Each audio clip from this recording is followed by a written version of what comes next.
2014 में कांग्रेस के खिलाफ एक भ्रष्टाचार की स्टोरी छपी थी, जिसको लिए अरुण जेटली जी, सुषमा जी, तमाम इनके बड़े वरिष्ठ नेता लेकर आपके पास भी आते थे, टीवी चैनल्स में हमसे लड़ते भी थे। फेसबुक पर हम प्रश्न उठाते हैं, जवाब देने रविशंकर प्रसाद जी आ जाते हैं। अरे आप भारत सरकार के मंत्री हो या फेसबुक के प्रतिनिधि हो?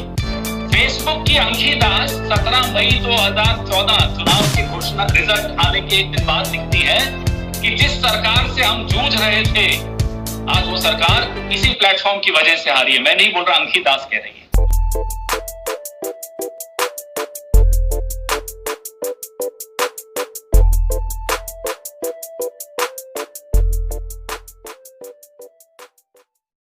ठीक उसी तरह से हम सब के लिए, वो संजय सिंह जी हो, मैं हूं, सुधांशु जी हो, हम सब के लिए राजनीति इन्हीं मुद्दों पर जरूरी है जो मुद्दे देश के नागरिकों की रोजमर्रा की जिंदगी से जुड़े हुए मुद्दे हों।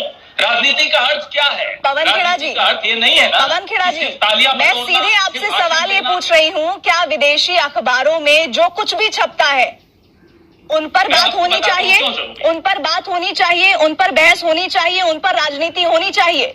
मैं बिल्कुल आपको खुलासा करके बताता हूं क्यों होनी चाहिए।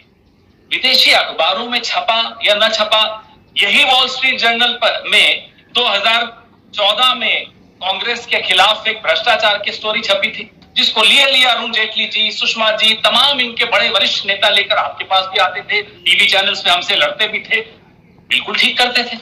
कहां छपता है मुद्दा नहीं है, क्या छपता है वो मुद्दा है। आज फेसबुक पर हम प्रश्न उठाते हैं, जवाब देने रविशंकर प्रसाद जी आ जाते हैं। अरे आप भारत सरकार के मंत्री हो या फेसबुक के प्रतिनिधि हो इस देश में?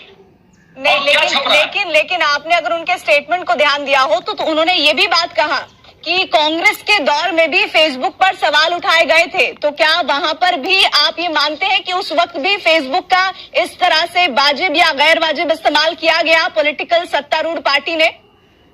प्रीति जी, बहुत अच्छा प्रश्न आपने पूछा। आज मैंने अपनी प्रेस वार्ता में उसका उत्तर पहले दे दिया, मुझे मालूम था प्रीति जी ये प्रश्न पूछेंगे।